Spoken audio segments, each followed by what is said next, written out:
Hello and welcome to Coffee House Shots, the Spectator's daily and sometimes more than daily politics podcast.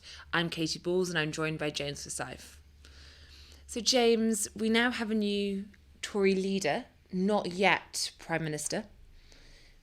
Yep, so the King is returning to London, but apparently Liz Truss wants to do a cabinet tomorrow, and I think there is some uncertainty about who will do PMQs on Wednesday. And it's also worth remembering, I think, that from the point of view of the machinery of government, no one was quite sure, even at kind of 1:30 today, whether this contest was going to Friday or whether it was going to wrap up today. And it ended up wrapping up today because Penny Mordaunt didn't get the 100 nominations she needed on the ballot to get on the ballot paper. So I think we now are in this kind of slightly odd interregnum period where Rishi Sunak is leader of a Conservative Party but not yet Prime Minister. And I think there are a few interesting developments so far. I mean, the first thing is... and I should say that I've known Rishi Sunak for years. The first thing I'm going to say is I thought it was striking that there was no other candidate on the ballot.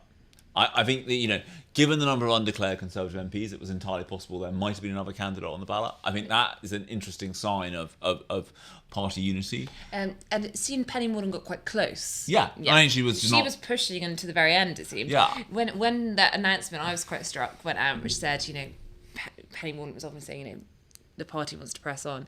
It didn't come across as she'd had a moment of... No. Right, it was more as though MPs had forced her into a situation where she couldn't get on it. No, I read the statement 2 times, so I couldn't quite first work out whether she got the nominations bad day. and decided not to run or not. And then I think there is look, it is day one, and things would be very bad if there was not a kind of feeling of unity on day one. No, in this Tory party. No, but I think there was, and I think it is interesting. One Sunak supporting MP said to me that what they were encouraged by was how many of Boris Johnson's supporters had publicly declared for Rishi Sunak, making the point that they didn't need to do that. They could have sat on their hands and just said, oh, whatever, I'm not doing anything else. And so I think that is a kind of interesting sign. I think now the challenge is the Tory party has been so riven by factionalism and tensions and all this. Rishi Sunak needs to show that he is creating an internal coalition. And he needs to show in his cabinet choices that he is going to pick people from all the wings of the party, and all the people with people of talent from right across the party. I think one of the things that caused Liz Truss so many problems when she got into trouble was the famous line to Grant Shapps that yes, you're very good and competent, but you didn't support me, so there's no room at the inn.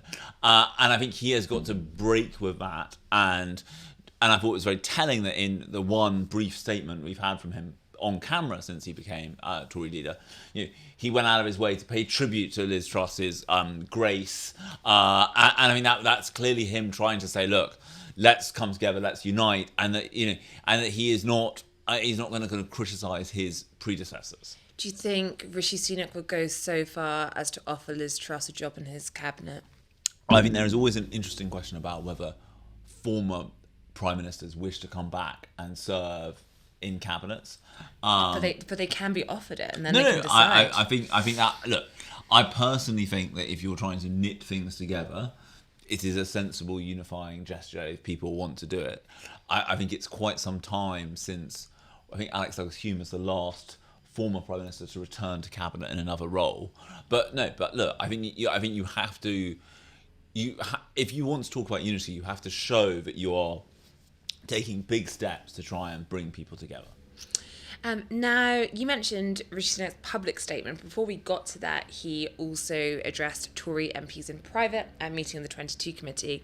I was stood outside, lots of cheers and banging on desks. So that, as you say, I think on day one, it would be more, a very bad sign for Rishi Sunak that wasn't happening than a great sign for his, prosperity and so forth, that it is. But, a mix of attendees. Now, his message, and similar to this, he began by saying, Boris, Liz, Penny, and paying tribute. So again, a big effort to reach across, and effectively told MPs that they had a choice, unite or die, and pitched it as the final chance really to get this government back together. And I think when what I was told by MPs was when he was laying out what he thought, the two big challenges were. The first was to restore fiscal competence, fiscal credibility, and the second was to actually give, restore faith in the Tory party, give people a reason to think they should vote for this government that is doing things for them. Do you think we're going to hear any more from Rishi Sunak about his priorities? Because a lot of people have been, I think, watching this and thought, we haven't heard from this whole process. Yes, it's a very short process, but that was a private audience, and then you had the public address, not looking in the right camera, but it was pretty short. So when will we hear more from Rishi Sunak? I mean, I presume when he actually enters Downing Street. I think there is. Do you know when that will be? No, I mean, I think it is unclear to me whether that is tomorrow or later in the week. I think the big. I think there is a very funny thing about this process. You're clearly right to say that this process has been kind of largely conducted in private. I think, to be fair to him, and maybe I would say this, wouldn't I? He did do the Andrew Neil interview in the summer, the Nick Robinson interview in the summer, and the nature of his contest, it means that it has never got to the stage where there was a plan for a TV debate between the last two candidates that had gone to the membership. But I do think that one of the things you have to do is to say to the public, is to make the public feel that you are their prime minister too, and I think that is clearly one of the challenges this week. I think if you look at his launch statement, one of the things he is trying to say is that he wants to deliver on the promise of a 2019 manifesto, and I think that emphasis on the 2019 manifesto is a bit of a contrast to Liz Truss. I mean, it's worth remembering that the whole fracking vote on the Wednesday that caused her, it still feels like ancient history now, which caused her so much trouble with the debate about was it a confidence vote, was it not a confidence vote. I think a lot of the problem there was that some of the Tory rebels were like, hang on a second, you're putting me on a three-line whip to vote against the manifesto commitment, which was to maintain the moratorium, which was to keep a moratorium on fracking. And so I think that you going back to the 2019 manifesto could serve a unifying purpose. I think one of the difficulties, though, is obviously events have moved on since the 2019 manifesto. You've had COVID, you've had the Russian invasion of Ukraine, and so there is a question as to whether everything in the 2019 manifesto is deliverable in the current circumstances, given everything that is happening. But I think that one of the causes of that smash up that Wednesday was people felt that they were being three-line whipped against a manifesto commitment. Now, let's look ahead. We don't have exact timings, but ultimately, Rishi Sunak needs to meet the King. Then he will enter 10 Downing Street.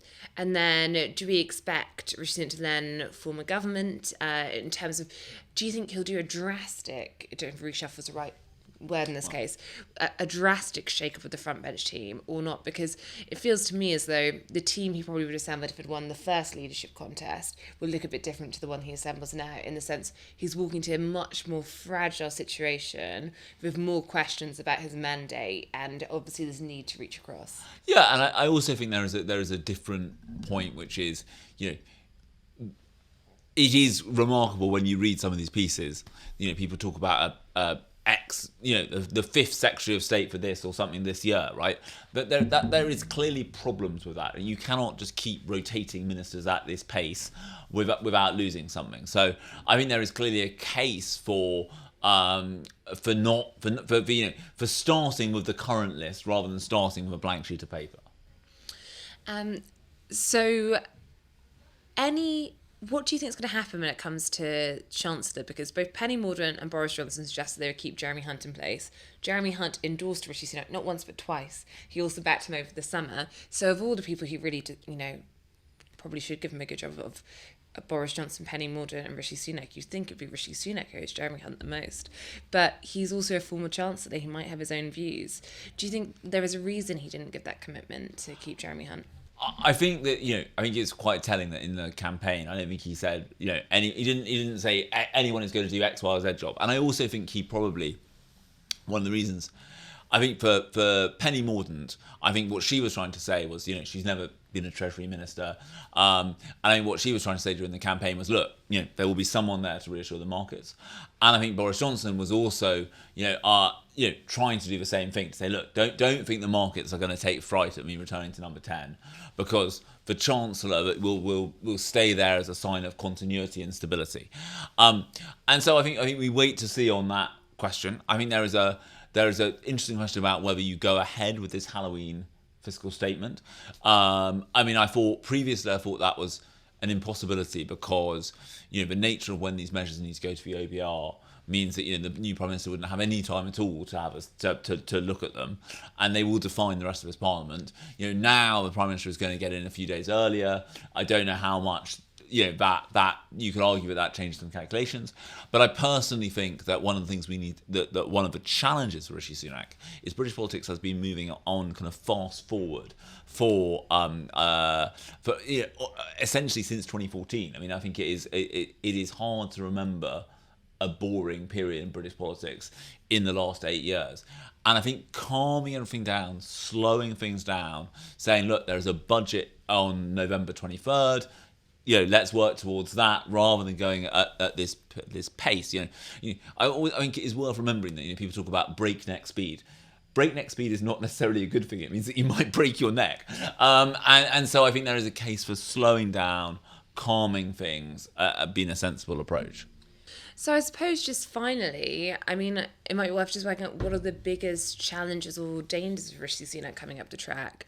It's been interesting, I thought, how the European Research Group didn't endorse a candidate, which some read as good news for Rishi Sunak, some read as good news for Penny Mordaunt. Obviously, it wasn't that good news for Penny Mordaunt, given she didn't make the cut.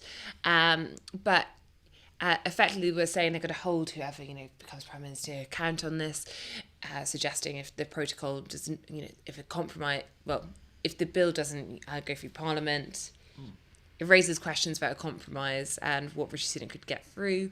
What else do you think are the potential flashpoints? So I think there are a whole slew of challenges. I can bore Defence you with spending. them. So I think one of the ones I would say is one of the biggest challenges I think for the Tory party, which hasn't been discussed in this context, wasn't actually much discussed in the summer either, is the NHS is already under pressure in the way that you would expect it to be under pressure in January or February.